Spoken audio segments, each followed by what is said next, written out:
Thank you, Chair. To all members of Environment and Regeneration Committee, you're hereby summoned to attend a special meeting of the Environment and Regeneration Committee to be held in the Guildhall Dairy on Monday the 6th of July at 4 p.m. and I'll take the roll call. Councillor John Boyle, Councillor Tina Burke, Councillor Sean Carr, Alderman Maurice Devaney, Councillor Mary Durkin, Councillor Stephen Edwards, apologies, Councillor Paul Fleming, Councillor Christopher Jackson, Councillor Eamon McCann, Councillor Ryan McCready, or Alderman Ryan McCready, apologies, Councillor Rory McHugh, I don't know, okay, Alderman Andrew McCain, and Alderman David Ramsey. Thank you. Over to you, Chair.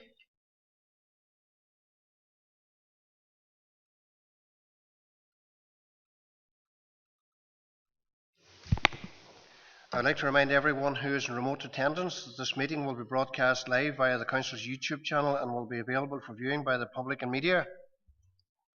The broadcast will also be available for repeated viewing at a later date.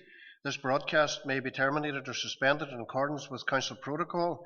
Members and approved speakers are reminded to only use their mics and cameras on while speaking at the meeting and to use their chat facility to highlight a request to speak. By participating in this meeting, you're consenting to being filmed and to use the storage of those images for broadcasting or training purposes and for the purpose of keeping historical records and making those records available to the public. A copy of the Council privacy notice may be found on the Council website at www.dairystrabane.com. We move into Chairperson's business. The only item that I want to mention, that I have here to mention under Chairperson's business, is to welcome the news that the work is to start shortly on the Mahermason Play Park. This has been a project for the people of Mahermason that has been going on now for a decade and a half, and I'm sure they'll be very, very happy to hear the news.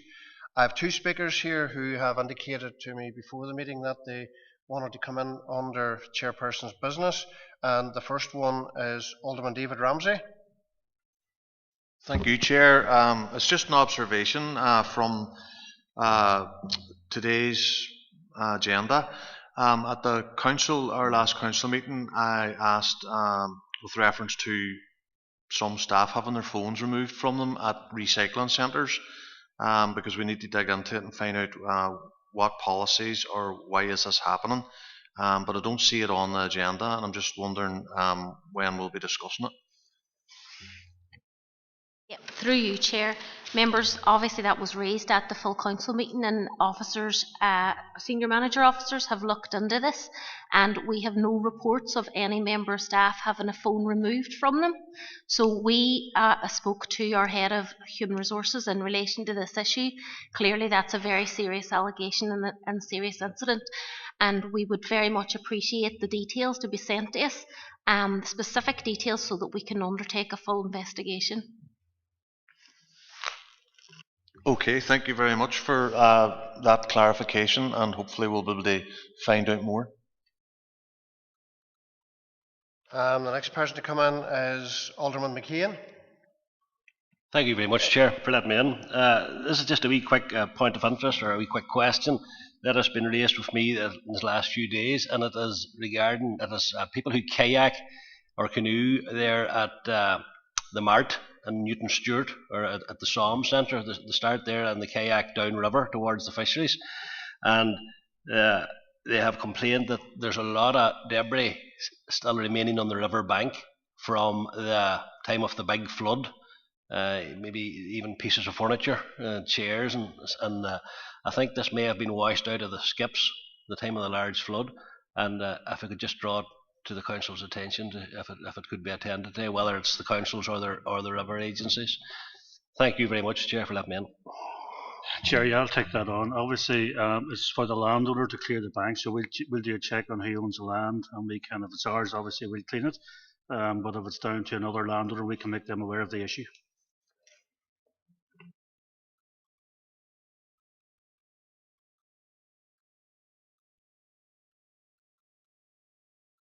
Thanks, Chair. This is to update members with regard to the operation and provision of CCTV at recycling centres, and specifically automatic number plate reading ANPR systems. Members had been advised on previous items with regard to the operation of number plate reading systems in use within a number of recycling centres across the city and district, and specifically within Pennyburn Recycling Centre. The system had been installed in consideration of both commercial users and those from outside the council area accessing sites to determine frequency of use. The system was installed circa 2013 across a number of sites in the former Derry City Council area following a procurement exercise. The tender was awarded to a company based in Fermanagh who have since ceased to trade.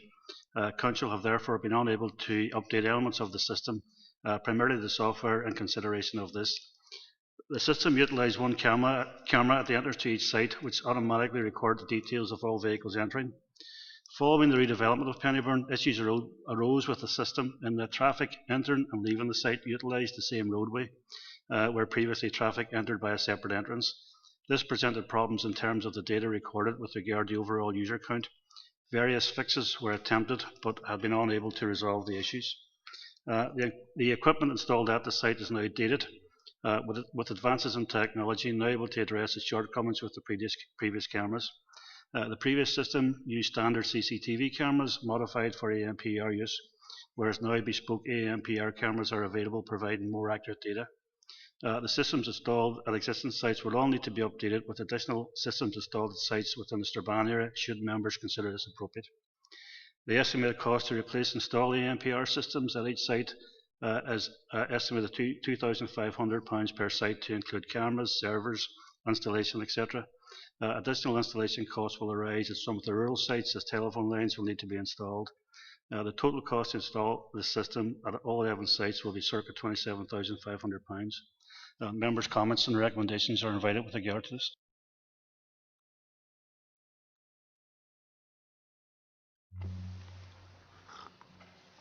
Thanks very much, Chair, and thank you, Conor, for bringing the report.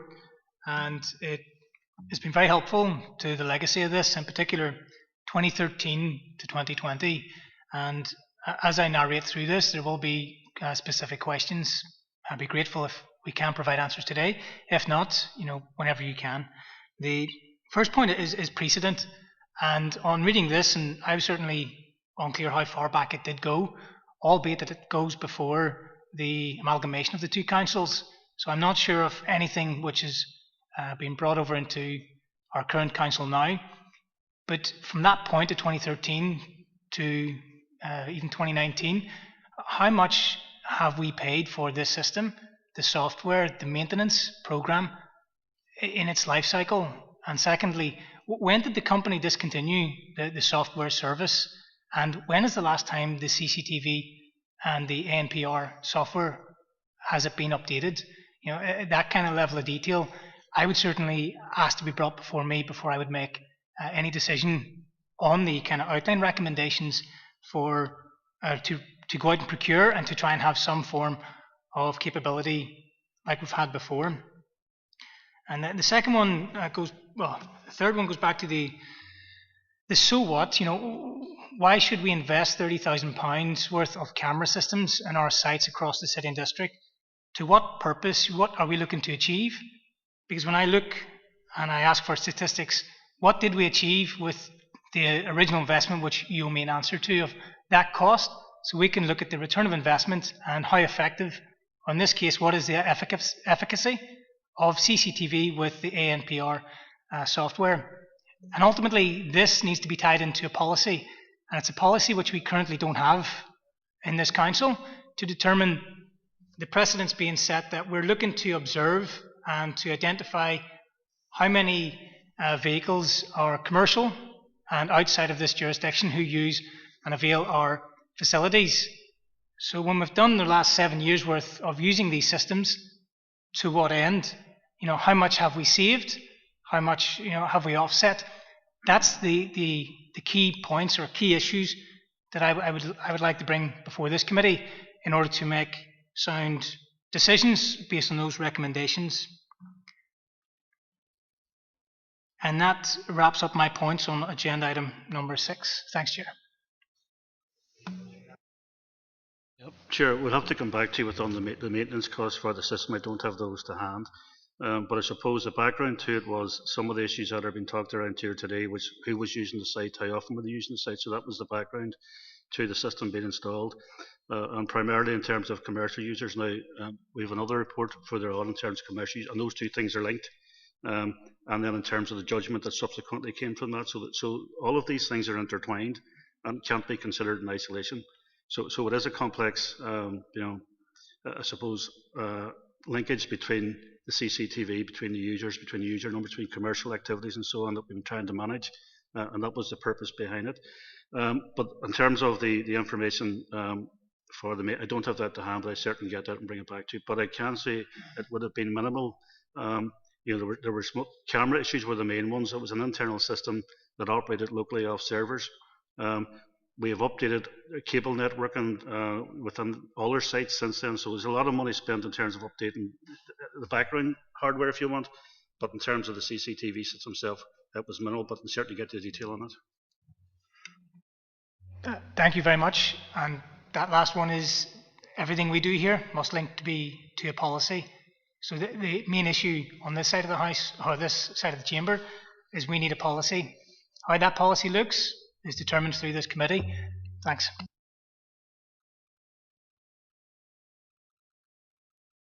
Mayor, Alderman McCready had, our chair, apologies. The Alderman McCready has asked the main question that I had, or we had, and it's in relation to why. How effective was this system in the past, and what's the need for it in the future? It's £30,000 in the current climate. I would like to know why would we be investing that sort of money without clear purpose. And just another wider question in relation to storing information. Would there be any particular GDPR implications for this type of system? Thank you, Mayor, Chair. Yep, Chair. Again, I think as we go through the series of reports here, you'll see how all of these things are interlinked, and probably something we get to go through them all that we can comment fully. But again, it was introduced back in the day, if you want, to look at who was using the site and issues around commercial users that then became further complicated by a judgment for a neighbouring council.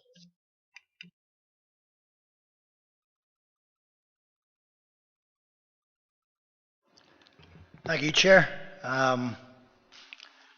Well, similar to the other speakers, but actually I will agree with one thing that the officer has said, and that is actually that we have a number of reports in front of us, but they all relate to the same topic, and we really can't take them all in isolation because each one impacts on the other. And I understand, obviously, for ease of meeting, it was useful to have 3 different reports or 4 different reports. But the truth is, they all relate to the one thing and the same questions. But I have a couple of questions in relation to CCTV, and I'll follow up on the others perhaps later when they've had an opportunity to be aired. But on the CCTV issue, similar to the previous 2 speakers, it's really about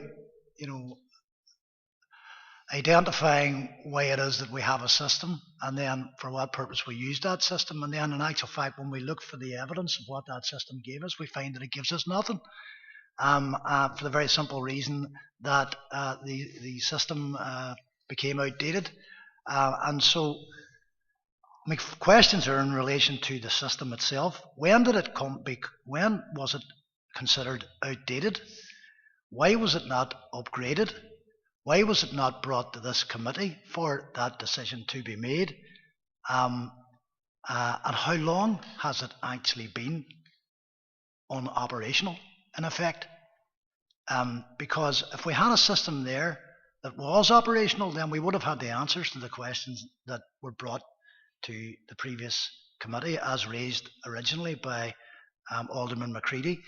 And the net effect of all of that, Chair, actually is that we're kicking around in the dark a wee bit here because we don't have that information. So it would be useful to know that, because if we're going to install another system or upgrade a system, then we have to know when this one didn't work, and why it was that it was not brought to this committee for it to be considered for expenditure for upgrade. That's on the CCTV. We'll get to the other stuff later, Chair. Thanks.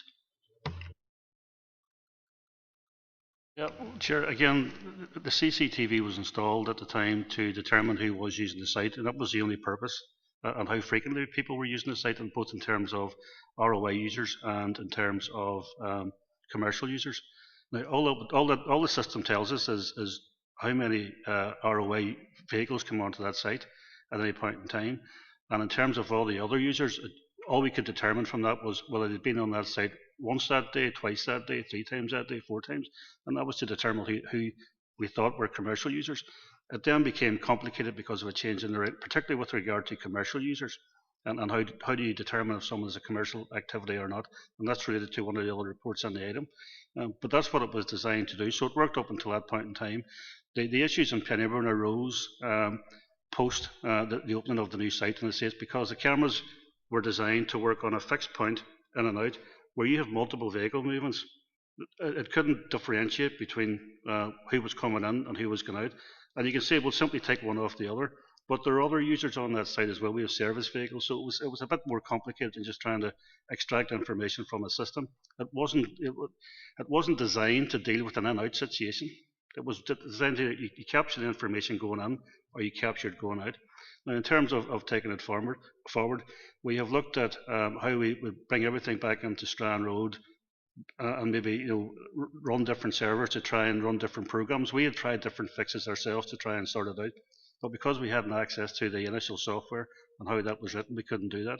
So we have been trying to resolve the issues with it, but it's proved difficult, and we have been looking at it from early last year, in terms of different fixes, in terms of the cameras, the technology. So it's taken us a bit of time to get to this point, but it was a work in progress. Well, thanks for that, Conor, and I appreciate the work that everybody's put in to try and improve the system. But it is what it is, and we are where we are as a result of whatever's come about through that. And again, as I said, everything we're discussing here relates in a sense to that as well, because it's resulted in us not having all of the information that we need. That's all I have to say on it for now, Chair. I think we obviously have a job of work ahead of us. I'm not entirely sure this committee can make those decisions today, but I have an idea how we can go about that, but I'll come to that later, Chair. Thanks. Yeah, through you, Chair. Members, just to add to that, certainly I think obviously the officers had put in the system at the request of members at a time and a point in time, and I think really the limited information I suppose that we weren't able to get out of that was if someone, say for example, came from Limavady or Oma or whatever, that software was never going to tell us exactly that the person wasn't within our district. It gave us some information at the time, which we were able to report back to members, and I know we did from time to time back at that time, but certainly it doesn't solve the fundamental issue here today, which I suppose we'll come on to later on in the agenda, in terms of whether someone accessing the site is actually from outside the area or not. It really wouldn't give us that information. Okay.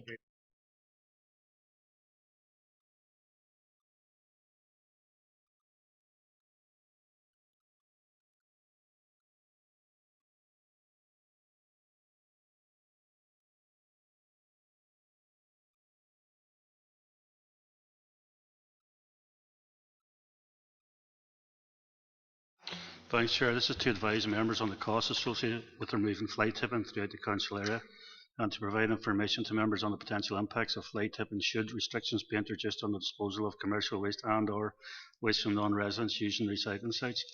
Fly tipping is the illegal deposit of household waste, household, industrial, commercial, or other controlled waste on land not covered by a waste management licence.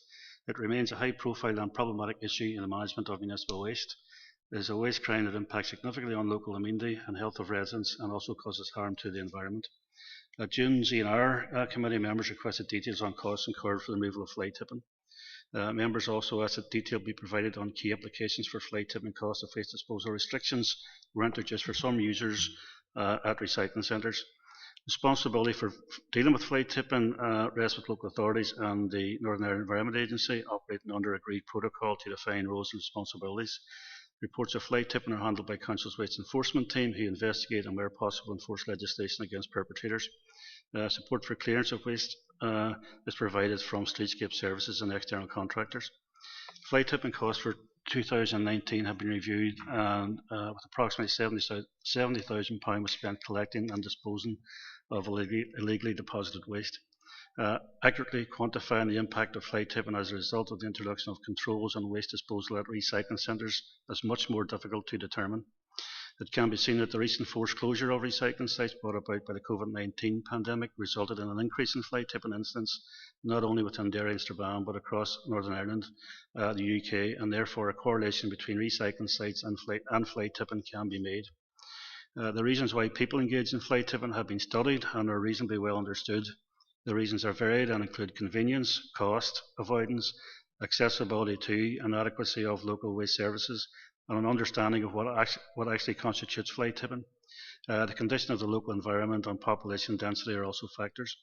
One such study undertaken by Zero Waste Scotland in 2017, entitled Evidence Review of Fly Tipping Behaviour, states that it is generally accepted that where local waste services in place impose a barrier to ease of access or affordability, this might motivate fly tipping. The report lists some of the barriers, which include a low number of recycling sites, travelling long distances to the nearest facility, regulations limiting free access, regulations and costs associated with bulky waste collections. It is accepted that some of the drivers of fly tipping are financial gain and convenience. The introduction of restrictions to make legitimate disposal more difficult is likely to result in a rise in fly tipping. In an attempt to quantify the impact, some crude assumptions could be made. The total waste arising for recycling sites per annum is circa 30,000 tonnes. It is also known that approximately 10% of vehicles using all sites are registered in the Republic of Ireland. Therefore, 3,000 tonnes could be attributed as coming from this source. In addition to this, using figures from waste data flow for waste not from household, as well as construction and wood waste tonnages, it is estimated that approximately 4,000 tonnes of waste accepted at recycling sites originate from commercial settings. If restrictions are introduced from both these sources, there is potentially 7,000 tonnes of waste that will need to be disposed of elsewhere. And again, members, these are assumptions. Based on the estimated actual fly tipping tonnage of 500 tonnes per year and collection cost of 14,000 per year, this equates to a collection cost of £28 per tonne. It is assumed, therefore, that all 7,000 tonnes are fly tipped. If all 7,000 tonnes are fly tipped, the additional costs incurred for collection only would equate to 196,000. 7,000 tonnes multiplied by £28 per tonne, the disposal cost would be on top of that. The disposal cost for this waste would remain largely similar to the current cost because the waste is not new waste, it has simply been displaced from one council service to another, i.e. from a recycling site to fly tipping. Despite this, an increase in disposal still might be accepted because fly tipping typically attracts a higher disposal rate per tonne, as it is usually comprised of various waste streams. It is difficult to quantify the exact impact, and it probably shouldn't be assumed that any restriction will lead to 100% of the restricted waste being fly tipped. The Scottish Environmental Protection Agency, SEPA, have produced a compliance spectrum of individuals who commit waste crimes, which ranges from the criminal to the chancer to the careless, the confused, the compliant, all the way up to the champion. The individual personalities of those generating the waste and their knowledge of waste disposal options will obviously therefore be a factor, and in some instances it's probable that the most conscientious commercial and ROI users will utilise other legitimate disposal routes such as private skip hire firms, use of other collection mechanisms, utilisation of workplace bins, etc. If this is the case, imposing restrictions may have a positive effect and could actually result in waste being diverted and displaced away from council services altogether, with the effect being that tonnage and consequently costs would decrease. For example, if 50% of restricted waste is fly tipped, this would increase costs by roughly 98,000. However, if the remaining 50% is diverted away from council services entirely, this would result in a disposal cost saving of £227,500 based on the current disposal charges, which gives a net saving of £129,500. As it is considered an unknown how much waste will be fly tipped is not possible to say exactly what the net cost result would be. It is only possible to provide a range of potential outcomes, but these are very assumptive in nature. It should be noted these figures are very crude in nature, and all that can be said with certainty is that it is commonly accepted that where barriers to legitimate disposal risks exist, fly tipping itself is likely to increase. The introduction of restrictions is likely to increase costs associated with dealing with fly tipping. These could, however, be offset if a greater proportion of restricted waste is diverted outside of council services altogether, but these proportions are uncertain. The legality and equality of restricting users to sites would need to be examined as per previous items. The Berger case, for example, that we'll come on to. Members' comments or recommendations are invited with regard to the above.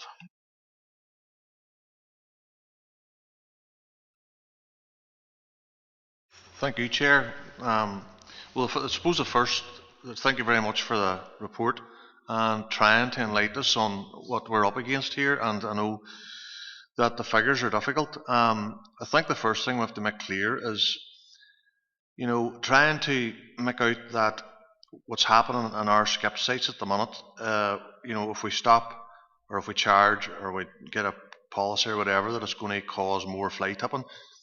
The issue is that what's happening with fly tipping, it's illegal. It is illegal to fly tip, and we shouldn't be trying to get a policy that looks after our ratepayers, but then blame it on fly tipping. If we do this will happen. We don't know. Just like this report, a lot of it is just a guessing game. But the details that are here now are in front of us, and it just makes it clear the issues that we're faced with at the minute. Like the fly tipping itself, like even that is hard to police because I don't even know, and maybe you could bring forward the number of people who have actually been fined for fly tipping.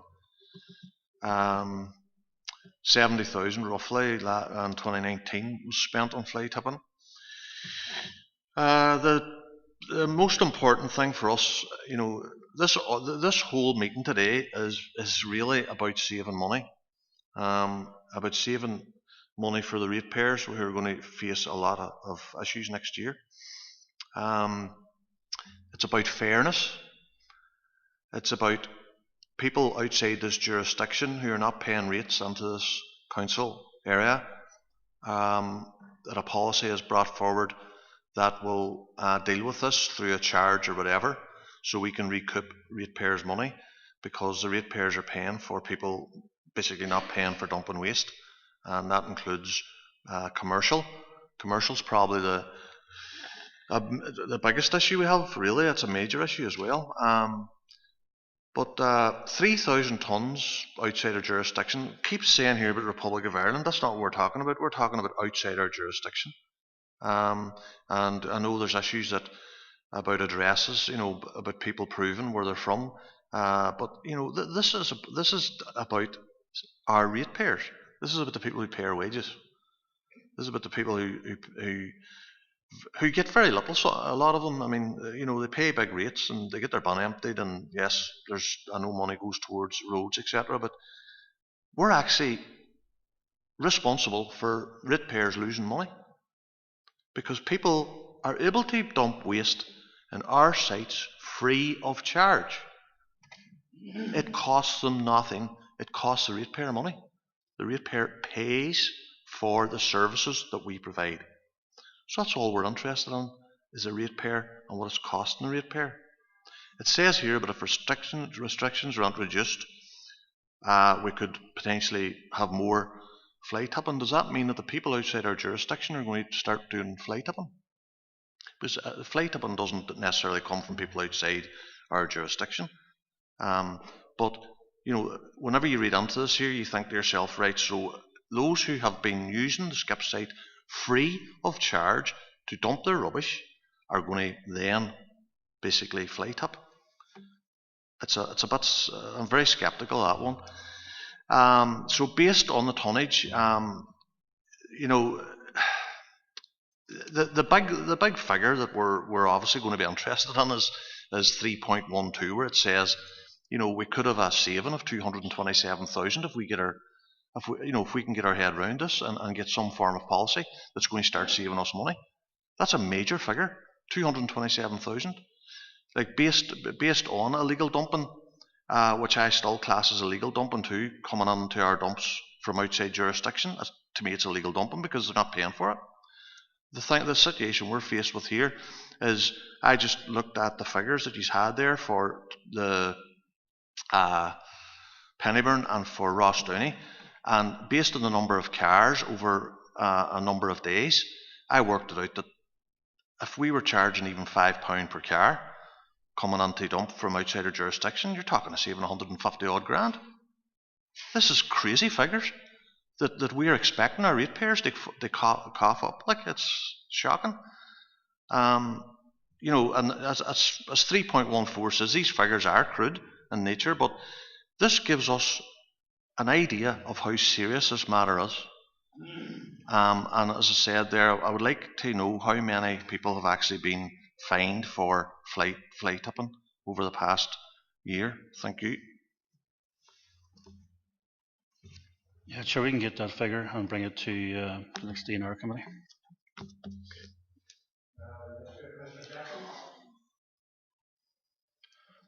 Chair. Just in relation to, and thanks Connor for the report, and I appreciate that a lot of information within the report is assumptive, which has been highlighted, and it's a very difficult report, or difficult topic to predict and forecast. But there's issues within the report. Now there's the constant reference to 10% of the cars accessing the recycling centres are from the Republic of Ireland. But we had a report, our figures sent to us in advance of a meeting in June, where we were given the numbers collated in each of the recycling centres.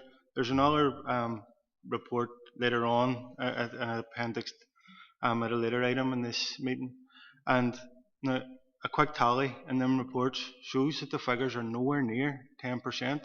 I know that the one in June was closer to 2%. The figures that are presented today are closer to 5%, but within the report it's inflated to 10%. That's concerning. I would like, if we're working on figures that are presented, you would like them to be as close to be accurate as possible. I know it is, as I said, it's a very difficult, very difficult thing to forecast. But I suppose if we're working off figures, we need to look at the real figures and the accuracy of it. Alderman Ramsey highlighted 3.12, where it does state that there's a potential saving of £227,000. That's working on the assumption that 10% of the cars are coming from the Republic of Ireland, the 10% of the waste, which is, with the actual real figures that we've got, is disputable. The other element of that is the commercial waste. The commercial waste, there's another, I know all these reports are interlinked. There's a separate report on the commercial waste further on. So we would see that as a separate issue. But one of the things that hasn't been considered in any of the reports is the cost of the environment.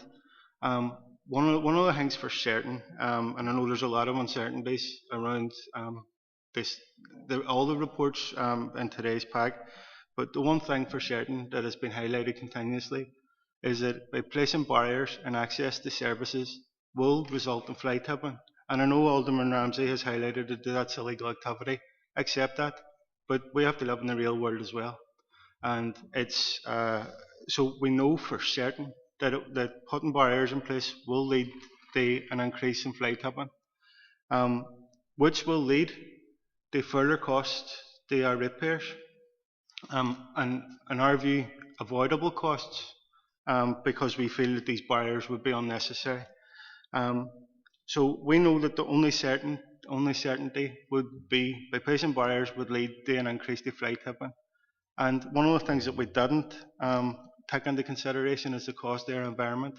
Fly tipping doesn't necessarily happen within the city centre. It happens on our country roads. It happens in the outskirts of our city.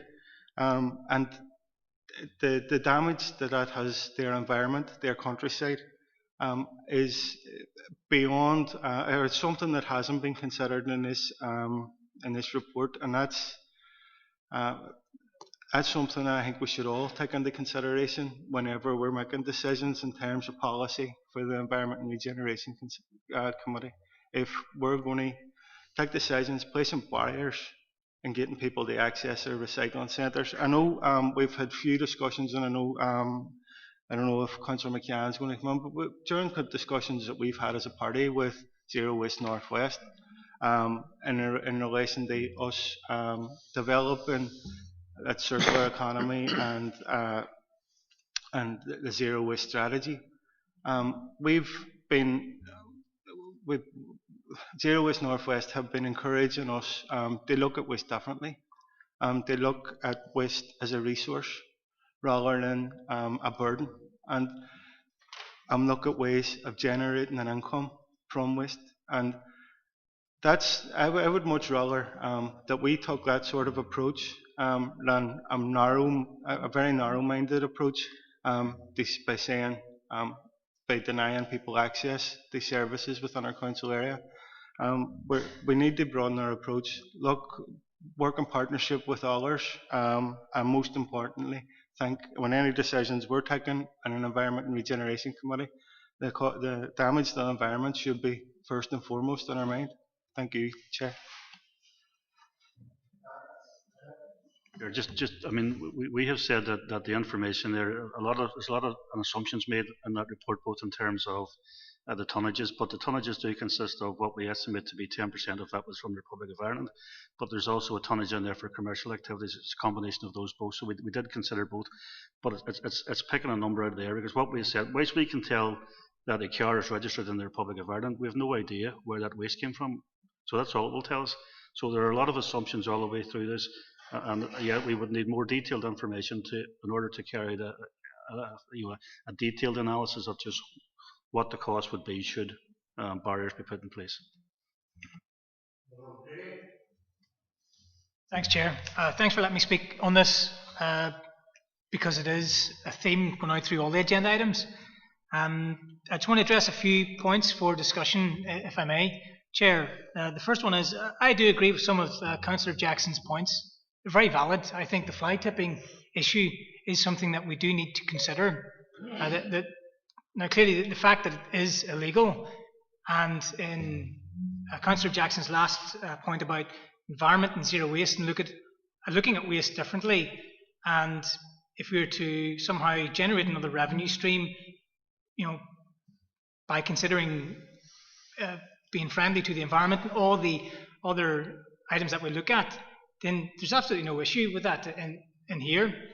But also linking it back to Alderman Ramsey's point, which it did conflict with Councillor Jackson, where Councillor Jackson mentioned that we're going to deny people access to our services. Let me rectify certainly our position that there is no denying of services for any of our ratepayer who we represent, and who I stand in this committee for probity. I look at how we govern our officers and how we spend money, and we should set policy. So that was just the only area I just took issue with the member's point.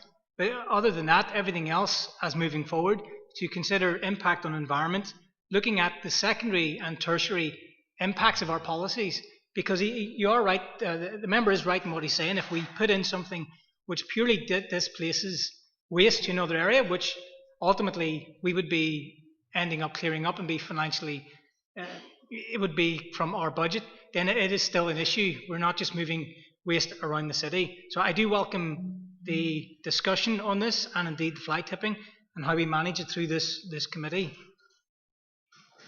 And that concludes my points. Thanks, Chair.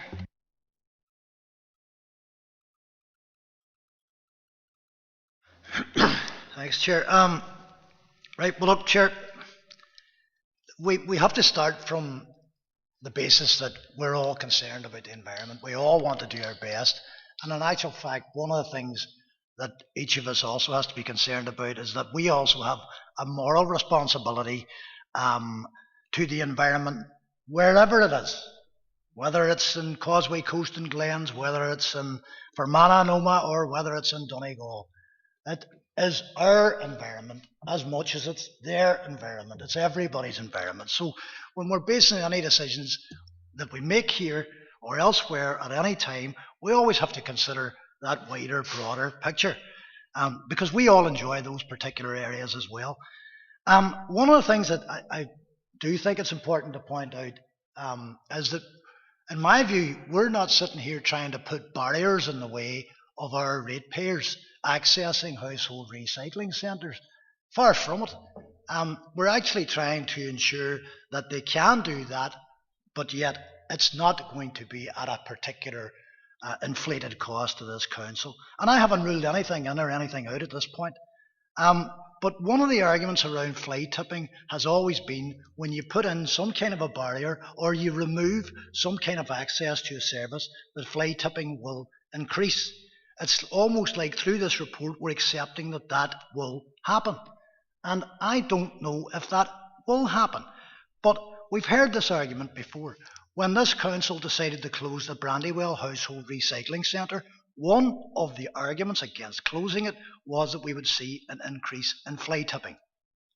Question: did we see an increase in fly tipping? I don't know the answer to that. Maybe somebody in the council does.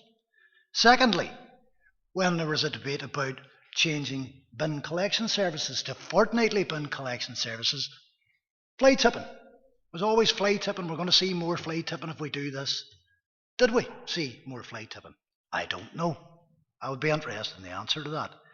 So I don't think we should be working on the assumption that people out there are bad people and that they will run around fly tipping because of some of the decisions that we make in this council. I don't accept that that will be the case. There might be an increase. I don't know how much there is, and this is a problem we all face here, and this is the problem contained within the report as well. The report is basically working on conjecture and assumptions, and that's all it can be because we have no particular scientific data or evidence to give us a direction in terms of our thinking on this. But there are things that we need to also talk about. There's the level of vehicles coming in. That's important, the number of vehicles coming in to the recycling centres. But actually another part of the conversation is, what's the volume of rubbish inside a vehicle? Irrespective of where it comes from. My car might be smaller than your car, and somebody else got a bigger van, and somebody's got a smaller van, and all of that. There's so many different variations of conversation in this. And actually, this is where I think, broadly speaking, across all of the reports that we have in front of us, actually, is that it's a very unsatisfactory situation we find ourselves in, because we're trying to make decisions based on a dearth of information in some areas, and we probably do need more information. And that relates back to the CCTV problem that we discussed previously as well, because that may have given us more to work on. But to base our decisions about fly tipping and who is likely to fly tip without any information, I don't imagine that someone is going to travel a distance to fly tip in our city and district council area either. And that comes into the next report that we're talking about. So, we've got a lot of work to work our way through this, but I don't think we should be making decisions based on what we've got in front of us today, that's for sure. And in actual fact, as somebody who regularly uses the Pennyburn recycling centre, and I regularly use it, and I've used it probably more during the COVID-19 lockdown period than I've ever used it, but that's probably not uncommon for a lot of people, because we've all used the opportunity to maybe tidy up the garden. I'm going to enter mine for the Chelsea Flower Show after this is all over. But I have spoken to members of staff down there just to see how they're getting on and how things are going for them, and the usual thing that you might do. And sometimes speaking to the staff tells you just more than you'll ever know or get in a report, Chair. So again, maybe other members of the committee might want to go and have a chat with some of the staff in the centres too. Okay, thanks, Chair.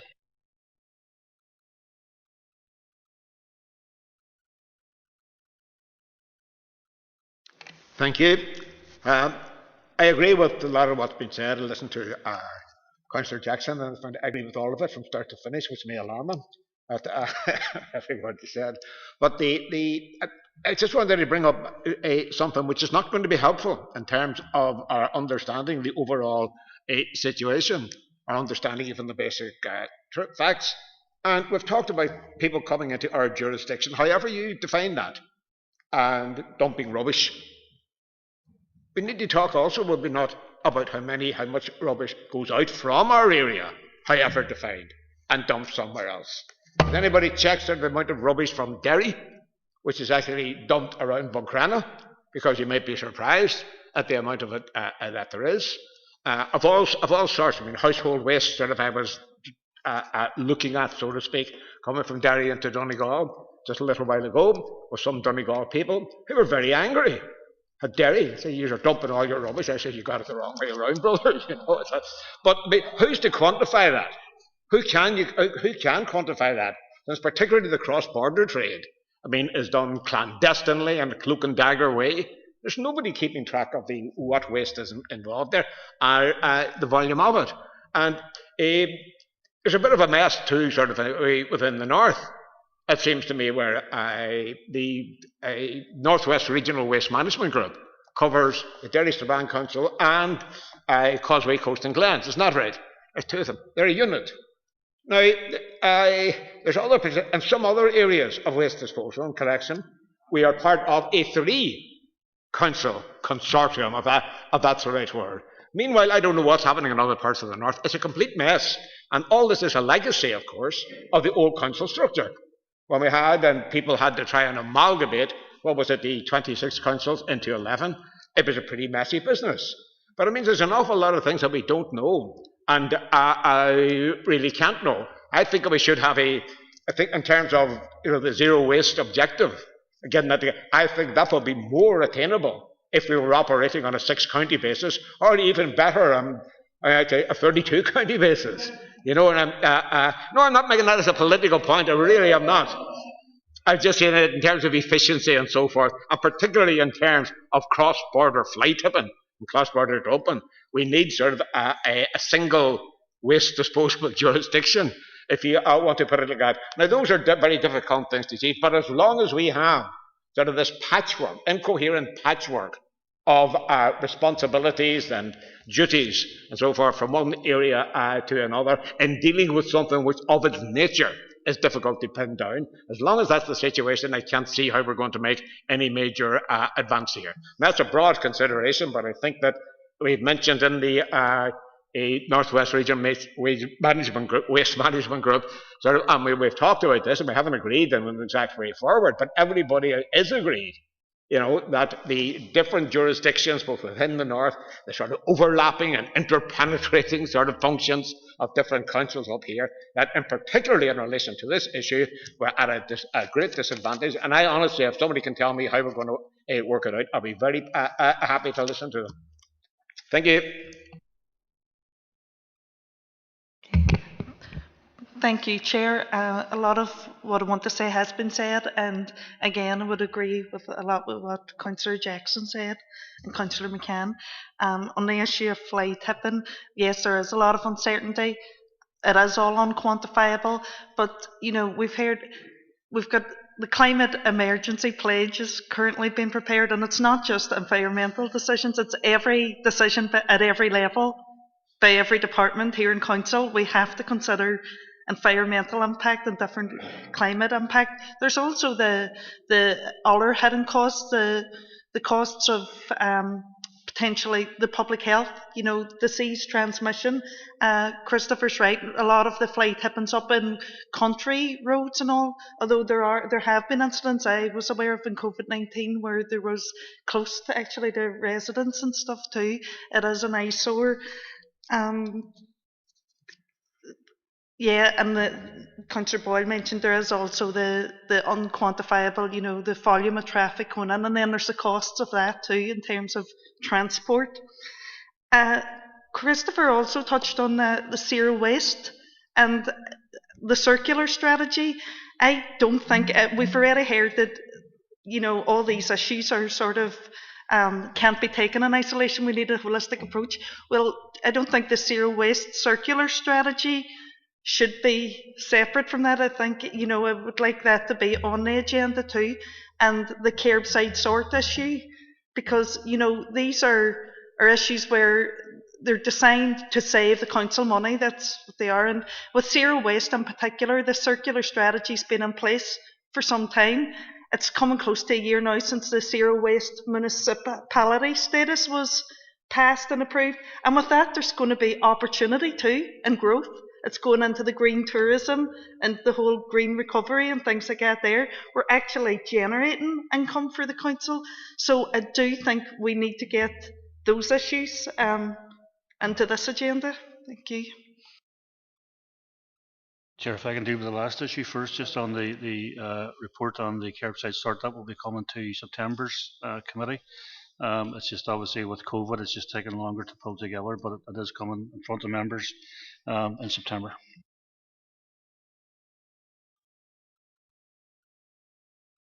It's just a point I want to make. It was Councillor McCann. He said about people from Derry, Strabane District Council areas dumping waste, illegal waste, in Buncrana. I don't know who these people would be, because I mean, not only are we getting, we have free centres for dumping waste, and also the commercial people are getting it free as well. Why would somebody drive to Buncrana with illegal rubbish and dump it? I cannot get my head around this here. I swear, it's crazy stuff. If we were paying for our waste to be dumped, which we are doing through our rates, but why would we drive out of the city when we've got, let's face it, first class amenities for getting rid of our waste? It's just crazy. Sir Fleming. Thanking you, Chair, and obviously thanking the officers for the report. And I mean, there's been a number of very salient points made today in relation to that. But I just sometimes wonder in some of the discourse even today, are we asking ourselves, are we putting a onus on council officers in terms of it's as if this started out around a one-dimensional issue in terms of cars coming from a certain jurisdiction, and now it has widened out into a number of things, and I'm not sure, are we sure what we're asking the officers from some of the day's discourse, although some of the stuff that has been brought up in terms of the zero waste and climate change, I think that's things that we as a council need to further embrace and enhance. I also think in terms of, when people talk about jurisdictions, and that can mean different things to different people, but I think just a practical thing in relation to that as well is the assumption that everybody that goes into a recycling site with a southern registration number isn't dumping rubbish from Derry or from a family. This Donegal is our hinterland, where how people see that in political terms is another thing, and it also applies to our jurisdiction right around the Derry City and Strabane District Council area of extended families and quite possibly coming from the family home. So I just think we need to be mindful that while we want to certainly reduce the cost to the ratepayer, that we're not doing it if we end up going down a road where we need extra resources to actually nearly police who comes in to our recycling facilities right across city and district, and that we're not cutting off our nose to spite our face. Thank you. Thanks, Chair, for letting me on, and thank you, Conor and Karen, for the report. See the cars with the Republic of Ireland number plates going in. Them people are coming in. They probably work in this district area. No, they're not going out of their way just to drive from over the border to dispose of the rubbish. You'll probably find that majority of them works in this area, pays their taxes in this area. You'll probably find that. No. And see as regarding fly tipping. See when we had lockdown, we had an increase of fly tipping in this area. What sort of fly tipping, Conor, since we've reopened, has there been? Was it at the same level? Was it reduced? Because them sort of things you need to be looking at, exactly what's happening. Because you could be cutting off your nose to spite your face here. Thanks.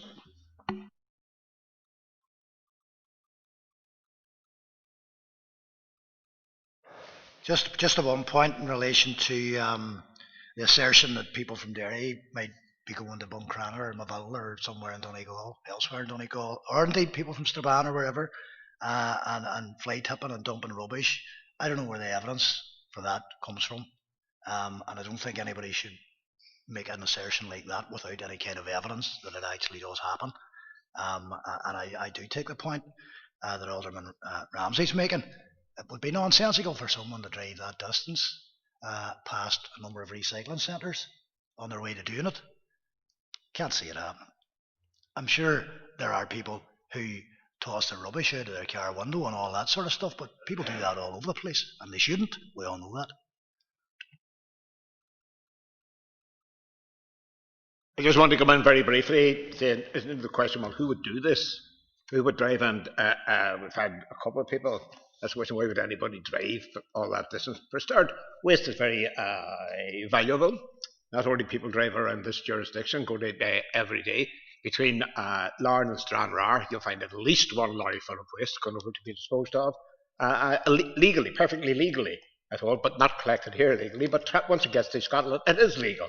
Every day you will find that people going to long distances. Oh, this morning you ask, John was asking, well, who would do this? What's the evidence for people doing that for Derry? Well, look, speak to me afterwards, John, but let me say sort of that mixed in sort of with general rubbish, the refuse and so on, you get a lot of asbestos, for example. That's one of the materials being driven across the border and dumped in Buncrana. And some people down there are getting increasingly concerned about it. And if you talk to, I can't name names, I'm not going to say that at Open Council, of who I think is involved in it. But talk to me afterwards and I'll give you, because the names are available, or at least the alleged names, and names that I'm convinced of. We'd have to go and ask them. I don't want to turn it into a to and fro over to one issue. And I will talk to you afterwards, Councillor McCann. I'll be more than delighted to talk to you afterwards. And if there's anything I can do, I'm sure I'll do my best.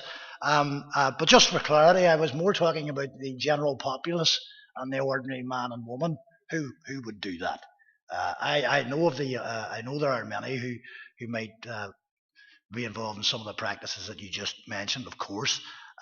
But your average household waste type person isn't involved in that. Your average man or woman who goes to Pennyburn or Glendermot, they're not driving into Donegal, they dump their waste. I'm sure they're not. But of course, yes, there are nefarious activities. We are all well aware. But again, I'm uncomfortable with people from our city and district being labelled in some sense as fly tippers, when the vast majority of them aren't. Eamon, and you know that yourself too. Thank you, Councillor Boyle, for those remarks, and I agree with you that, look, your ordinary person disposing of waste isn't running with asbestos across the border or whatever. And I would like to say to Councillor McCann, I would totally condemn that type of activity very, very clearly here as chair of the committee. And look, we've went through quite a number of issues here today, and look, the environment has been mentioned very, very clearly, and I don't think any of us here does not support our environmental issues and our recycling issues and the hard work that has been going on. Sorry, Andy, I forgot to let you in. I'll let you in now. Go ahead. My apologies. Thank you, Chair, for letting me in. And I suppose I brought this from Oma today, so I'm guilty of bringing material into the district. But well, I can do that, I suppose. I suppose, and a lot of relevant points have been covered and sensible points have been made. But I think, and maybe I'm stating the obvious here, but if you put yourself inside the mind of a fly tipper will probably fly tip regardless of COVID-19 or not. And that's maybe, how do we change the mindset of someone who's going to fly tip? Because people who are environmentally friendly will go the extra mile to the dump or to the recycling centre. But I'm afraid, and maybe I'm stating the obvious, but I'm afraid the person of that mindset will do that regardless. Maybe what we should be looking at, and I'm talking from a rural area where I'm from, and not away with the city problems. And Killen Recycling Centre has been closed, and I know Connor's done a lot of work on it and they've put things in place, but I never realised how vital a recycling centre was, or seems to be, because I get maybe 3 or 4 phone calls a day about it. I don't see a great increase in fly tipping up around the Castleberg area. Maybe a small amount, but I think we need to be maybe looking at making recycling centres more accessible and more sort of maybe user friendly, to try to change the mindset of the person who's inclined to fly tip. Thank you. Thank you, Alderman McCain. And I just want to carry on. I don't, as I said, there's nobody in here but doesn't support our environment. And when we look at fly tipping, it has been part of the legacy here for a long, long time, fly tipping. And what really galls me is that we have a free facility, call in, and even for those people out there who are around this last number of weeks collecting washing machines, charging a fee of people. And then what I've seen on Facebook and social media, some of those machines and equipment have been dumped along riverways and walkways and laneways and rural areas, and it really disappoints me, because we have a free facility here, for lifting bulky goods. I know, yes, there is an issue at the moment that you have to wait a few days or a week or so to have that bulky item lifted, but it's better doing that than what it is giving it to paying somebody to take it away, and we find then at the end of the day the council still has to pick up the tab for it. And I've argued this before, in the commercial end, you have those guys out there who are getting paid for lifting our waste and disposing of it free within our recycling centres. Now, we can either allow this to go on, or we try to curb it, because, as I've said before, every 1,000 tonne that we can stop, that we do not have to dispose of, is £120,000. And I can assure you, from my perspective, I think we should be protecting our ratepayer, number one.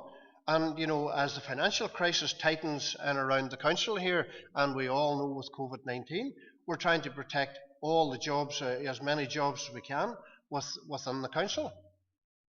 And, finance is going to be very, very difficult. And I think it's an item here that's open today. It's a can of worms that is open here today. And I think we have to grasp the nettle and deal with it here. And how we deal with it is down to use members on the floor, work with themselves. And I don't think it's going to be dealt with here today. I think it's going to take a bit of time to get this dealt with, because there are so many different avenues and different aspects to deal with. But I do think it was right today to call a special meeting to have this conversation. And we'll move on now to the next item. I know they're for information, I think I'm right, but I think Connor's going to take them one at a time just to clarify. Item 8, Chair, sorry, and in your packets it's got the wrong title on it. It's to do with an issue a member had raised the last time about signage on the site. So it was to update members with regard to signage displayed at Pennyburn Recycling Centre prior to the facility being reopened to the public on the 18th of May 2020. Members will recall the closing and subsequent reopening of recycling centres in consideration of the current pandemic. Prior to reopening of the sites, guidance was issued by DERA in terms of reopening of sites. The guidance included reference to signage, as included as Appendix 1. The guidance referred to above made reference, amongst other things, to site access being restricted to residents only. The head of environment circulated the guidance to the internal team and asked that they review the detail and commence preparations to reopen sites. The signage detail was actioned by the marketing team on the basis of the reference contained within the DERA guidance. The reopening of sites was discussed at the members' virtual council briefing of the 7th of May 2020, during which members raised the matter of access to the sites by ROA users. Members were advised by the Chief Executive that access to sites by non-council residents was referred to in the guidance, but that this was a change to council's normal working arrangements and that the immediate focus would be on reopening sites, and that a subsequent report would be brought back to members in due course to enable members to consider and advise on this specific matter. In consideration of the detail of 2.3 above, the head of environment asked that signage be reviewed and replaced, and this was the reference to users from outside the area, which was not included within the signage at this time. These actions were completed in advance of the site's reopening to the public, and no recycling centre was open to the public at the time when the signage was displayed, contained the reference to users from outside the area. A report detailing the number of ROI users accessing the sites was subsequently brought to the June ENR committee. Members have asked that the reports detailing the financial and associated implications be brought to the special ENR for discussion. That's the purpose of today's meeting. Members' comments are invited with regard to the above. Thanks, Chair. Firstly, thanks very much for getting back and answering my questions, which I aired specifically. I do have some observations and further queries, and we'll go through each point in turn. But before I do that, I think I need to just clarify one point. The reason why I brought this up to the degree and to the nth and the persistency is because not only am I getting calls from my constituents, I'm getting calls and emails from people who are not unionist voters. They're all over from every spectrum. And because I raised it and they seen it in the press, then they felt that they could come to me and I would get seen through and they would get answers. And I had the permission of one, Mr. Martin Gallagher, who says, use my name in vain. I quote, he has spoken to Karen Phillips via email. His response, the response that you gave him was over 12 to 14 days. I said there is COVID-19 mitigating circumstances, and I assured him, without even speaking to you, that you are doing your best. But he did and does feel let down by the lack of certainty around the issue. He took specific issue to what we're discussing in this item about the ambiguity of signage, albeit within one of your points it was not released to the public. But I did receive a photograph via several people who from all walks of life. So that's why I took issue with it. So in turn, the 2.1, the DERA guidance. So my first 12 months in council, when we've received DERA guidance, and in particular during COVID-19, as a general rule, we have kind of taken on board that guidance and implemented it in line with our council policies. And in the case with the signage, there's incongruency between the DERA guidance and to what we carried out on our signage in council. Now, as a local authority, it is our prerogative to deviate from that because the guidance that was given to us was not statutory. So we could choose whether to accept it, to amend it, to change it. And in this case, council officers reviewed that. And in the point in 2.1, it was already printed, so the guidance was printed and put up. So you went ahead and gave the green light to follow DERA guidance. But why do we feel the need? If I've misspoken or misrepresented at 2.1, the signage, it was an internal team who conducted the review. Why was there a need to review DERA guidance on a signage before reopening? Because not how we would normally operate. But that's not council policy, which boils back to the nub of the entire issue that we must operate at council policy. It's not good enough for our ratepayers to go, well, that's just the way we've been doing things because that's the way it is.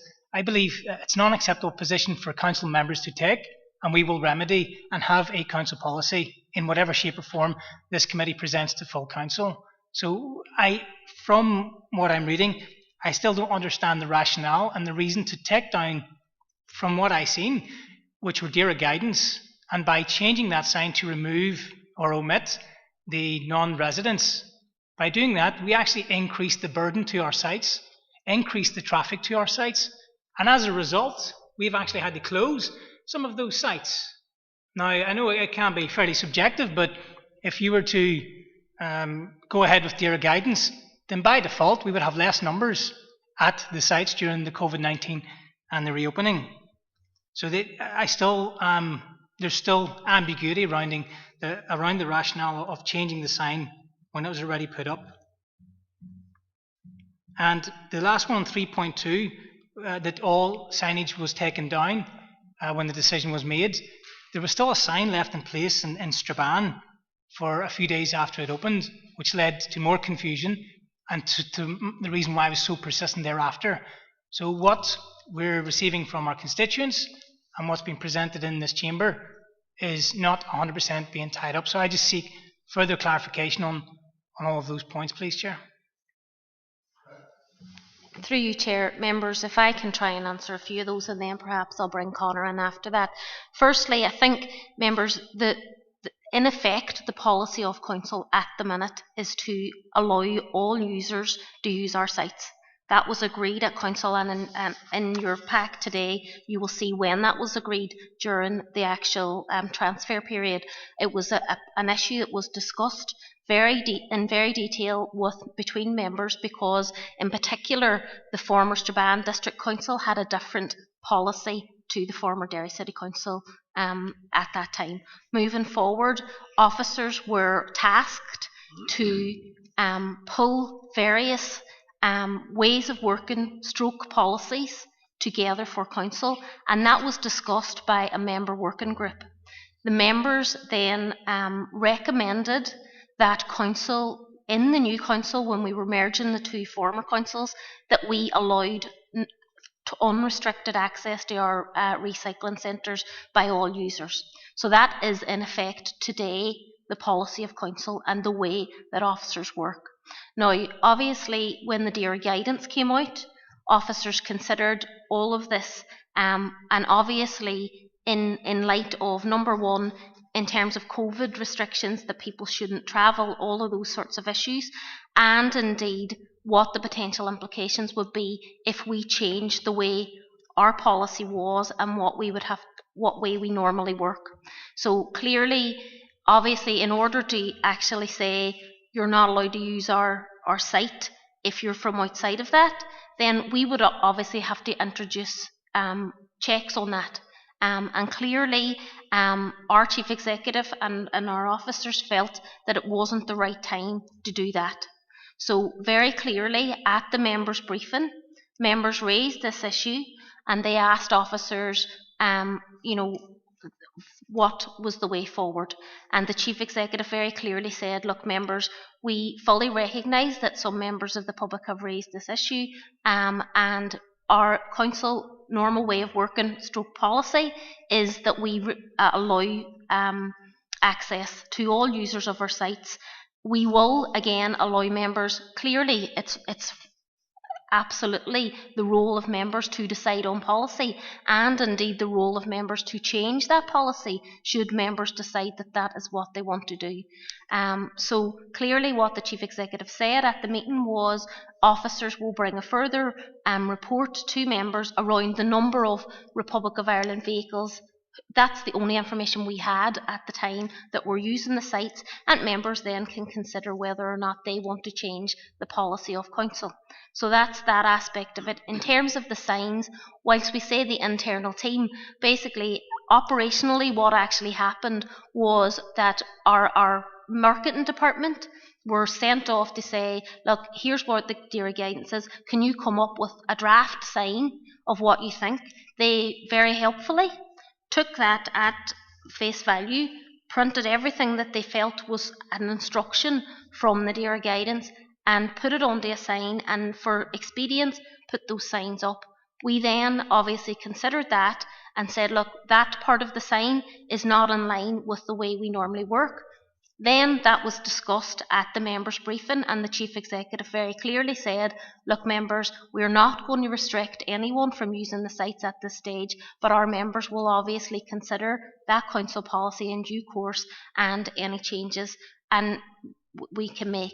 Now, clearly as officers, we follow the direction of members, and obviously it was discussed by the chief executive at that particular meeting. So it is unfortunate, and I do understand fully that some people were annoyed about this, and some people felt frustrated about this, etc.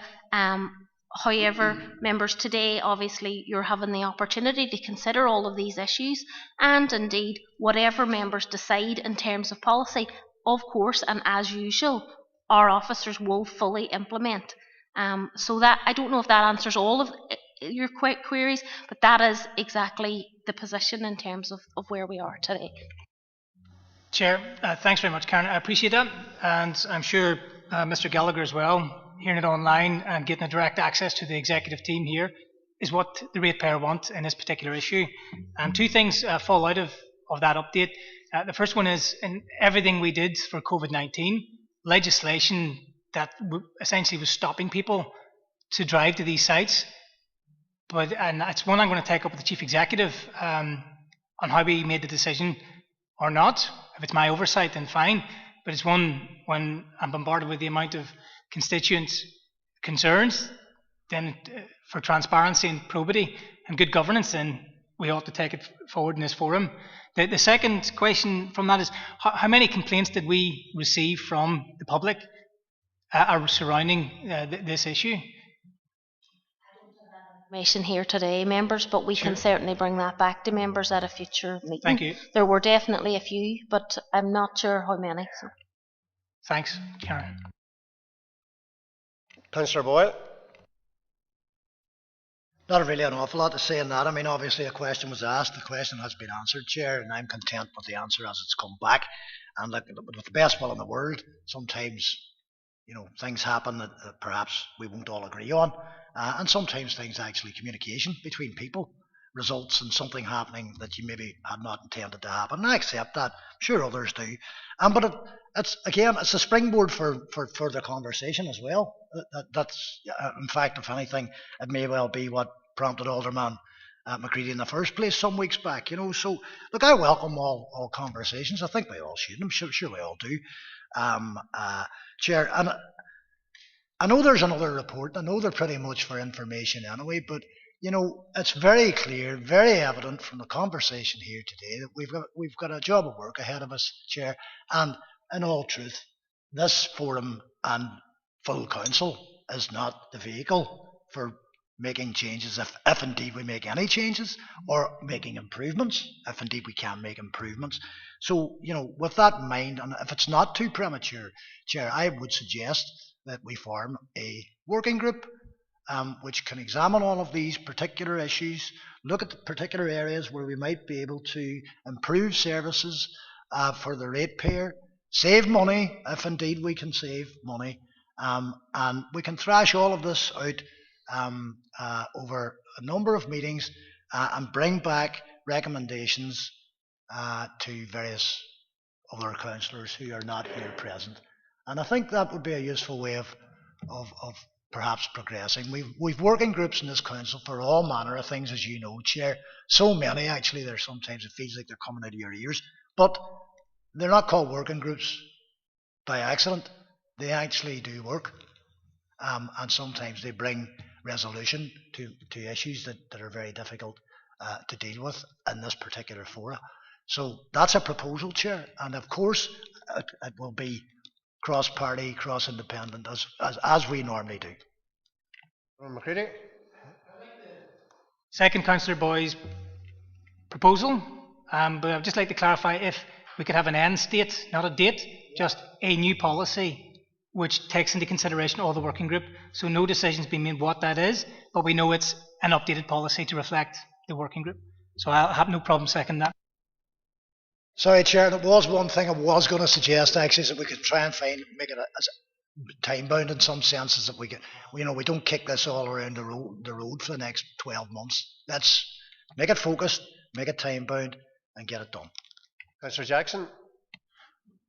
Thanks, Chair. We won't be supporting the proposal. This item has been discussed in council. It's been an ongoing item of discussion for quite some time, and from the inception of this new council. And I know this particular item had been brought to a committee in June. At that time, there was a proposal on the floor saying, I don't think we should have a special meeting. Let's not discuss this item at this particular time. And it was kicked down the can to July. Now there's a proposal to say this is too contentious, or let's not deal with this in open business. Let's kick it down the road even further and remove any transparency whatsoever, and bring it and a working group behind closed doors. I think in the interest of transparency, I know, Chair, you used the term earlier that you feel that this has opened a can of worms. I don't see it that way. I see it that this item has been discussed and it's been a cause of contention for some time. I think it's about time it was put to bed, because we've clearly been told that that putting any barriers in front of access to services will lead to further issues. I know the report has highlighted the challenges around access, around challenges around sort of putting measures in place. They monitor, or to get people to provide proof of address and stuff like that. That level of bureaucracy is, again, opening another can of worms in terms of HR, in terms of costs. And another thing that hasn't been taken into consideration is that if there's 3,500 homeless in the city at the minute, are they denied access to our recycling centres because they can't provide proofs of address? I think that there's a can of worms in relation to this, and I think it just needs put to bed once and for all. It's not an issue. They take behind closed doors and try and hide behind. I think we're here to take decisions. Some people might feel they're difficult decisions, but just take them and move on. That's our position, Chair. Again? Yep, thank you, Chair. I'll keep it brief. I have never heard a councillor in this chamber ever before suggest that a council working group comprising all representatives of the council was somehow behind closed doors, and whatever that implies. Working groups are what they do. They bring recommendations, as you know, Chair, to this council, and this council then decides. Where's the closed door? What's that about? I have to say, I'm stunned that Sinn Féin would not support a motion which suggests that we might find ways to save the ratepayer money in this particularly challenging financial environment that this council finds itself in. And nobody here at the minute is being prescriptive about the outcome of that working group. I certainly am not. But I know that either myself or representatives of my party will freely join in with a working group to see if we can find solutions for what I will agree with Councillor Jackson, which do appear to be interminable difficulties in relation to household recycling and the practices therein as they currently stand, have stood in the past, and how they might be in the future. What is there to fear from a council working group examining all of these issues that Connor and Karen and many others in their department have so diligently put together for this committee today? Where is the fear? Let's take this a step further. Let's work this further to see what end goal we can reach. And in truth, I am interested in saving ratepayers money. But if this doesn't end up that somebody can say to me, we can save the ratepayer money, then how would I support it? But I don't know at this point. And nobody else does either. That's what the working group's about.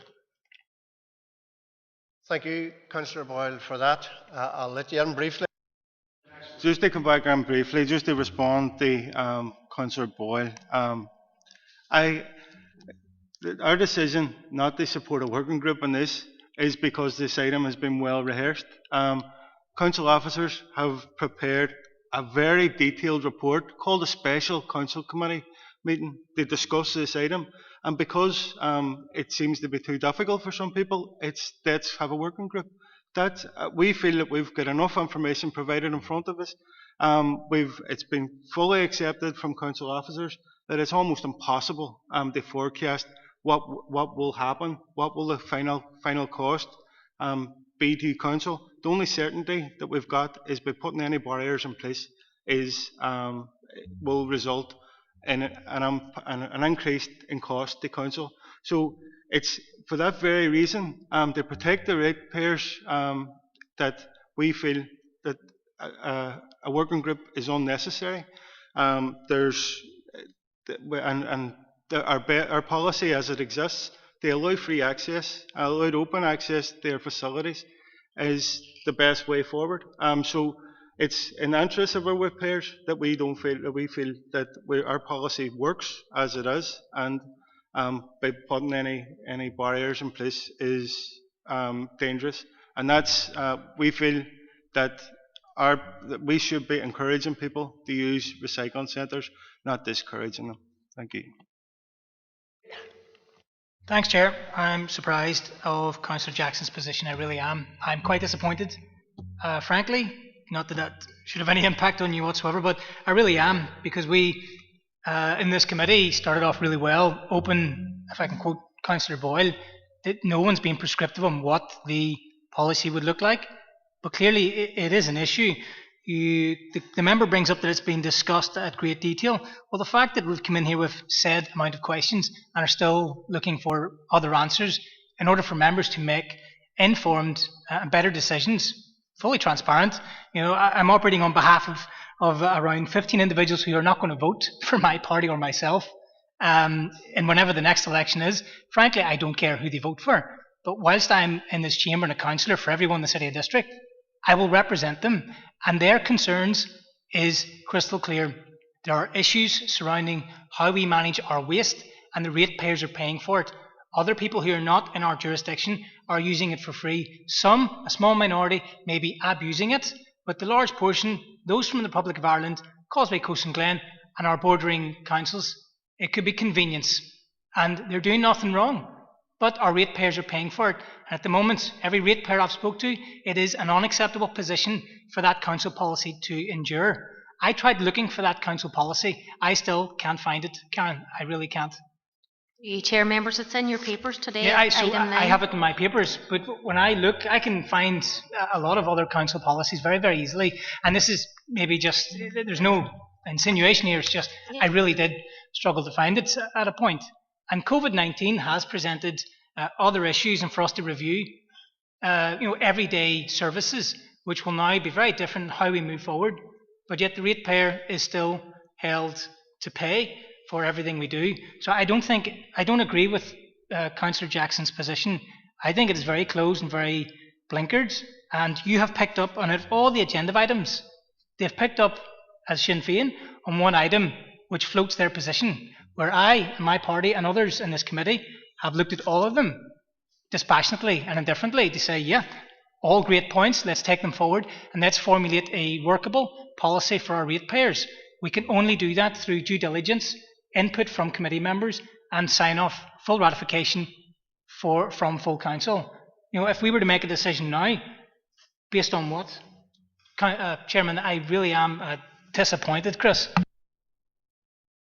Councillor Boyle, back in briefly. And very, very briefly, Chair, because it's all been said, and I'm sure we can put it to the vote anyway, and hopefully people will support my proposal. I don't see the harm in the proposal if something good can come out of it, and that's what it's all about. And I would actually like to know, for example, and I don't know, but we could find these things out in the working group. What do other city and district councils do across the country? How do they operate their sites? Is nobody interested to find all of that out? I certainly am, and I think it would be useful. Sure.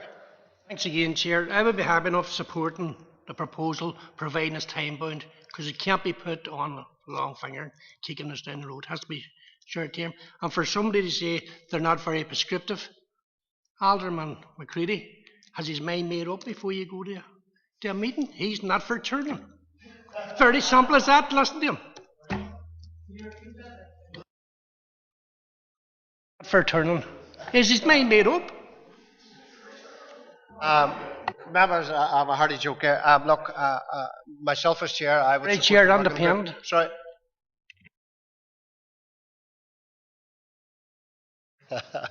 I have no problem in supporting a working group. I think there are challenging times ahead. As everyone has said here, they want to support our ratepayer and the financial difficulties that we may be moving into. And I do believe a working group can discuss the finer details of this today. And as Alderman McCready has said here, when you look at all the reports here today, it would be very difficult to make a decision one way or another. So I do believe, and I will assure you, Councillor Jackson, there will be no closed doors when I'm chair of the committee, and I'm sure the officers here at the top table, there will be no closed doors, and there will be openness and transparency in dealing with the issue. So I think we'll hand it over to yourself now for the vote. I know there's division. Do you want to just...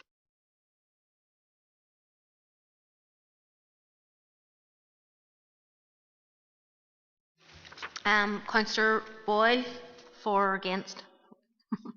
Councillor Tina Burke, Councillor Sean Carr, Alderman Morris Devaney, For. Councillor Mary Durkin, Councillor Paul Fleming, Councillor Christopher Jackson, Councillor Eamon McCann.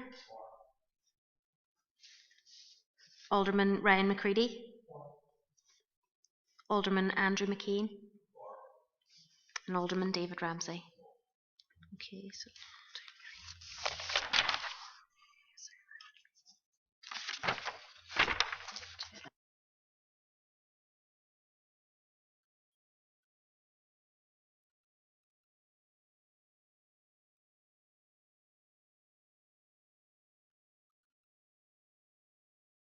through you, Chair members, I'll need to just check with committee services in terms of working groups and whether or not we use the hunt or if it's for members of the committee, but I'll find that out for full council. Just to remind people that this is time bound, that it doesn't run on and on and on because we want to get the issue dealt with. What's the date? Ends. I mean, if you say it's time bound, you have to put an end date to it, don't we? What we'll do, we'll let officers go away and bring that, and maybe if it's maybe at full council, we could have maybe a time or dates when you talk to committees and getting everything set up. And then we must be mindful. We must be mindful that we have the recess in August. Through you, Chair members, if you want, we can draw up a schedule of meetings and have that ready for full council so that members can agree a schedule of meetings starting in September, I suppose, and then hopefully not taking too long.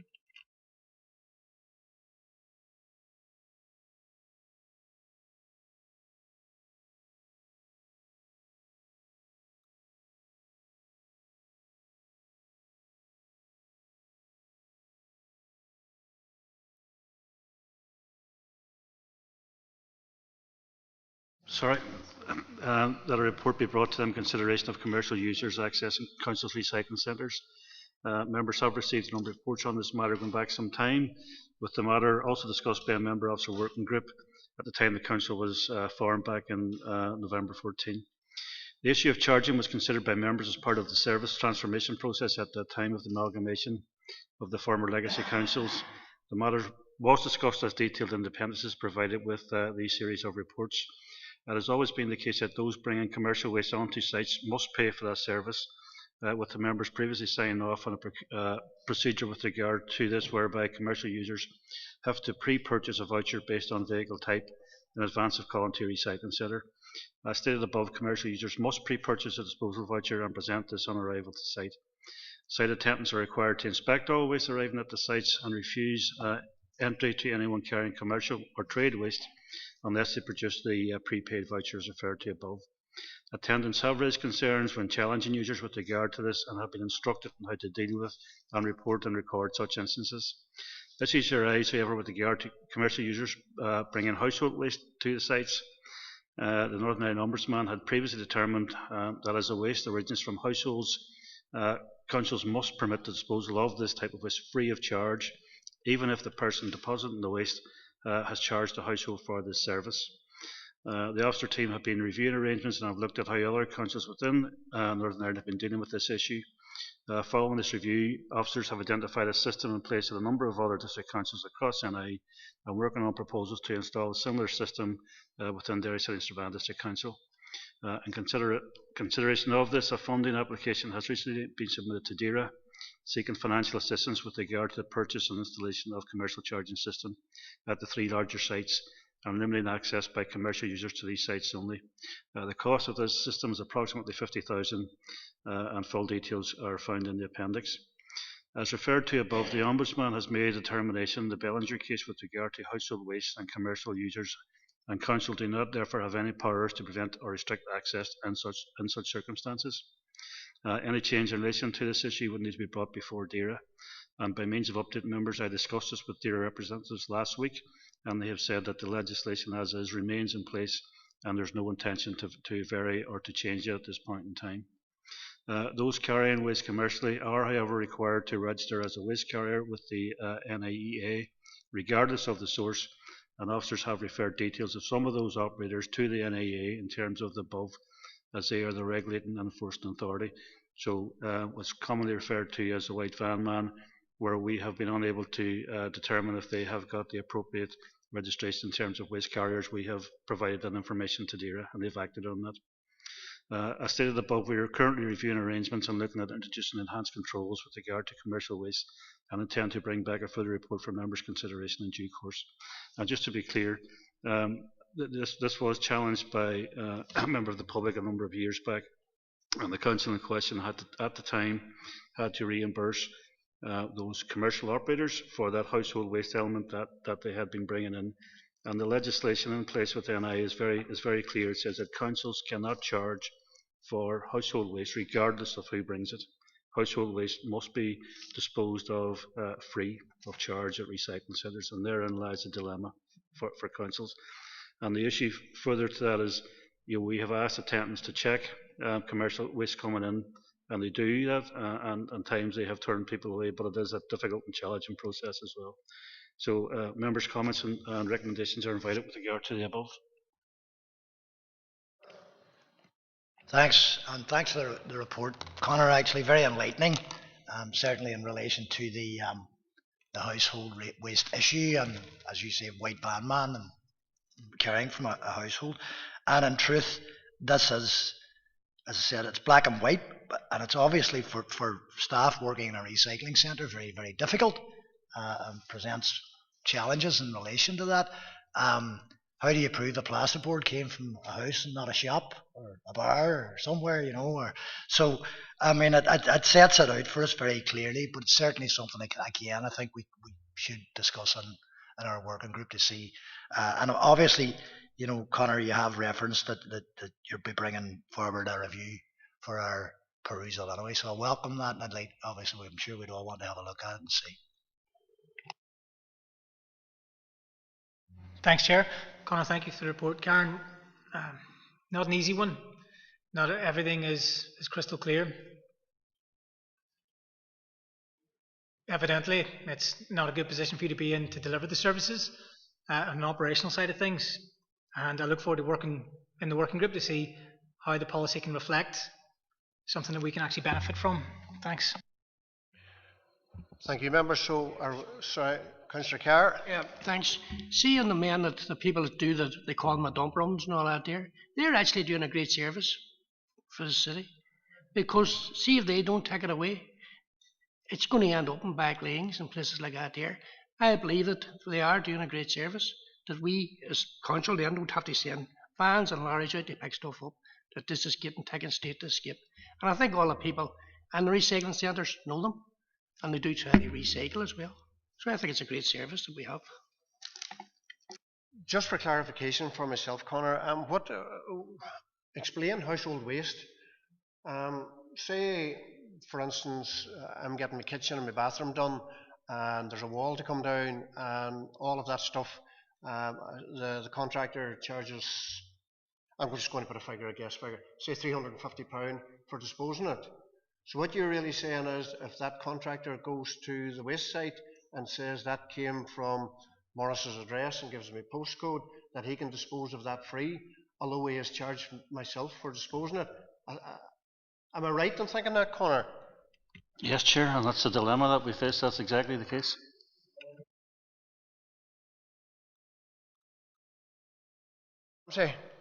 I'm just going to bring in on a personal note. With me doing heating and stuff, I remember thinking it was plastic pipe rolls, plastic pipe cuttings, that it's gone into the recyclable centre. It shouldn't be an issue. It's coming from domestic homes. I had to end up going and doing commercially down in Campsie. So, we do, this group hopefully will be able to come up with a solution, because I was obviously coming in often with no cuttings of pipe, thinking I'm going on the recycle centre, and that was it. But no good. I was told, sorry, you can't do that. And I then had to go down to Campsie, to the property, to pay for it. Thank you. Thank you, Alderman Ramsey. And I think that's discussed to move on into the working group. So the next item. Thanks, Chair. This is to update members regarding a number of Republic of Ireland vehicles accessing council recycling centres. Members will be aware that council operate 11 recycling centres across the city and district, enabling householders to dispose of excess or bulky waste, including garden and green materials, furniture, white goods, etc. In consideration of operational issues, CCTV systems have been installed previously, at sites with a small number of facilities having number plate recognition cameras also installed some years previously. Members had previously requested and received reports highlighting usage by ROI cars, with these indicating that approximately 10% of users across all sites are by those driving ROI registered vehicles. The provider of the software system, as we've mentioned previously, is no longer in operation, leaving the system on support for some time. And the addition of technology used has advanced significantly since first installed, with the result that elements are proven difficult to repair and replace, and the data taken from the systems can no longer be considered reliable. The officer team are currently reviewing options and costs in terms of updating the system at specific sites, as highlighted in a separate report to this committee. Details of ROI users have been captured for all sites since reopening, with numbers for all sites as per Appendix 1 attached with your pack. The detail only identifies car with ROI number plates and does not take account of users from the Republic of Ireland driving NI or UK registered vehicles. Members have also been advised that the officer team had discussed this with counterparts in Donegal County Council previously. Bin collection arrangements are operated differently in the Republic of Ireland within the main collections undertaken by private operators. Waste regulations have been recently amended within ROI to enable local authorities to check waste arrangements within domestic properties so as to ensure that households are disposing of waste responsibly within their respective area. Compliance will be achieved through either residents demonstrating that they have signed up to a regular waste collection service with one of the private operators, or producing evidence, payment vouchers, etc. of having bought waste to one of the recycling centres within the county. More recently, members asked that the officers consider the implications of a policy that restricts access to recycling sites to those that reside within the council area only. This would place an additional resource burden on the service, and the staff will have to check the residency details of all those entering sites right across the district. Several of the sites operate with a single member of staff who needs to supervise the disposal of materials and assist those using the site. Therefore, additional staff would be required at these facilities to ensure compliance. Discussions would also need to take place with the relevant staff bodies, as this will represent a change in terms of working activities, etc. Given the above, it may be appropriate, and we have discussed that in terms of a member officer group, to establish to consider all of the issues and bring back for the report to this committee in due course. And as mentioned, this group could also consider a range of other issues raised by members, including fly tip and blue bin contamination, muse lanes, etc. No other details are collected at the sites with regard to the source, quantity, or type of waste brought in by those using ROI vehicles, or from those not resident within the district. Any additional measures may consider necessary in respect of this matter will require additional resources in terms of staff costs and or equipment. In addition to the above, there may be issues as identified previously to include, for example, data protection that will need to be considered addressed in advance of asking for ID or checks at site. And again, members' comments and recommendations are invited.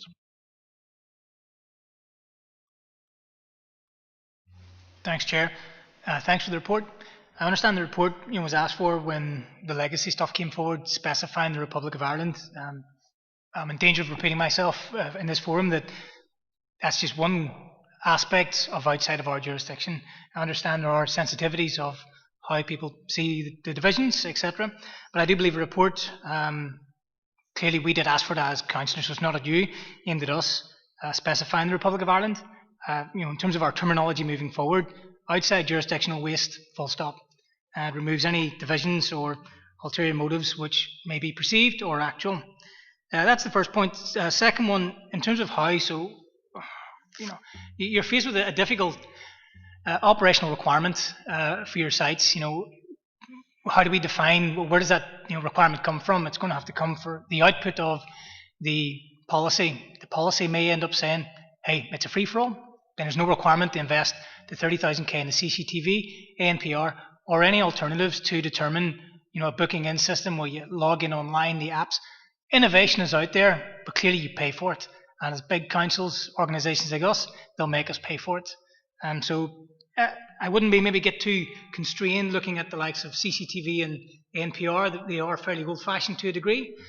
So I just look forward to the outcome of the working group, and then that should hopefully give Connor the exact SOR. You get it. So, but thanks for the report and a lot of detail in there. Thanks. Mr. Jackson. Thanks, Chair. Thanks for the report, Connor. Again, it's disappointing that there's no point in us having a discussion here because there's going to be no decision taken at this committee. it's been moved to a working group in the discussion. So again, I look forward to having a similar discussion at a working group. In relation to, because I know I had indicated to come on and under the last item, and I wasn't, you didn't see me, Chair, so it was just in relation to that as well. We have, Councillor Kiar had highlighted a lot of the great work that goes on within our communities by the White Van Men, or people providing collection services to people who may not have access to cars, or maybe who have difficulty disposing of excess waste. So for various reasons, and so there's no denying that that's a vital service. I suppose, and it's a separate question in relation to that. The Connor, is there any potential relaxation? The barriers are in place at the minute. The current barriers under COVID, the access to recycling centres, the people driving vans. Now, on this report, and sorry, because there's two questions, I just wanted to come on, I wanted to ask that question on the last item. But on this question, and I know it's in relation to people using the recycling centres from the south. Chair, and I know Alderman McCready had highlighted maybe that there's a perceived or an actual perception that it's only for people outside this jurisdiction. And I can forgive officers for the way that the report's written, given that yourself as chair of the committee have been quite consistent in your calls for demand and action against cars that are accessing our facilities from the south. And I think that that's nearly we've already got a predetermined outcome from the chair of the committee making direct calls like that, saying that access members of the cars from the south of Ireland aren't welcome in our council facilities. And I know from the discussions we've heard from the majority of our committee is that that's not reflective of the committee. So I'm hoping that the discussion and that takes place at the working group is reflective of the views of the committee and not just of a very narrow outlook. Thank you, Chair. Come back to you. I do apologise if I missed you in the last round of questions. The eyes gazing round there. I apologise if I missed you. But look, yes, I do agree. I have raised the issue before, but once I've taken chair of this committee, I still find the view that we as a committee must sit down and deal with the financial issues, the serious financial issues, and as I say, protecting the ratepayer, which I said before, and protecting probably jobs and protecting everyone in this council area. And look, you have said quite a number of times about barriers going up to those who want to dispose of their waste. I can assure you, Councillor Jackson, from our council area, there will be no barriers put up in place to dispose our ratepayers of being able to use their facility. I just want to make that very, very clear. So I do. Alderman McCready. Chair, I believe there was a question there to Connor. Yeah, Chair. Obviously, we're looking at that constantly, and we are developing a booking system, an online booking system, and we'll see if we can roll that out because it may be a better option for some of those types of users. But it's just taking us a bit of time to get there. And obviously, the delay is by the fact that we're obligated to ensure social distancing on the site, and that's just slowing things down necessarily. But we hope during this week, I don't want to say too much at this stage, but the email I circulated on Thursday night about the other couple of centres, we hope to receive news on those on Wednesday, and hopefully that will address some of the issues with regard to that. And again, there is a bulky collection service, so that's still available and still running, and people should be using that if they're struggling. Yep, thanks, Chair. So, perceived actual conflict, I'm very open and honest. If there's a perceived or actual conflict of interest in anything we do, we declare it. The processes are there, and But that works both ways. I have to say to the member Jackson, if you have a voter who lives in Donegal who's getting a free service here, then I'm not saying that's your position, but I'm just highlighting, there are areas of interest that overlap, but it's not, doesn't boil down to exactly what drives you. Do you think I get up in the morning, Chair, to discriminate or to highlight somebody from the Republic using our services? I hope in the very near future that we can have a policy that opens the doors for them to use our services, but there may be a charge, the same way that our ratepayers pay a charge to use these services. That's my aspiration. I'm not going to hide it in any working group. I think it's a very fair system to go forward with. And secondly, if Conor presented details that said you have between 5 and 10% coming from Causeway Coast and Glens, I'd be down there saying we've got a real problem here. And the burden and the financial pressures here, it just so happens with what we had at the time, with the parameters that we worked in, unfortunately we have only got what's said on the systems. And that's no fault by any member or indeed the officers here, but it is more than nothing. If we were trying to develop and discuss something with absolute assumptions, albeit a large portion of within some of the reports are assumptions, that's the very nature that we have to work on. And lastly, I'm not going to get an opportunity to maybe say it, but Chair, if I can, see the services that have been provided over COVID-19 have been exceptional. Not easy. You've got a lot of flack, and rightly so, from members, but again, maybe unfair from the public. The phone service, the COVID-19 response, the pick up at your door, all these things are exceptional. Very few places can do this around the world with the budget we're under. So I'd just like it on record to commend the actions of this department and Conor and Karen in particular. So thanks, Chair. You stole my thunder for the end of the meeting.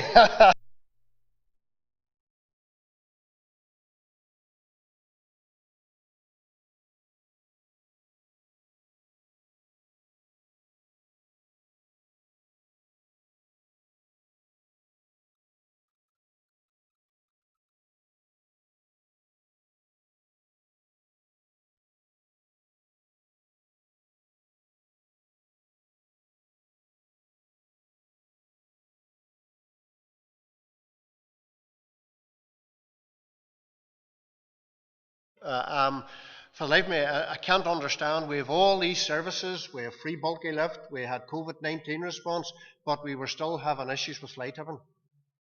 And, with all disrespect, those people, I don't know whether they need to be educated or what needs to, and disposal of waste.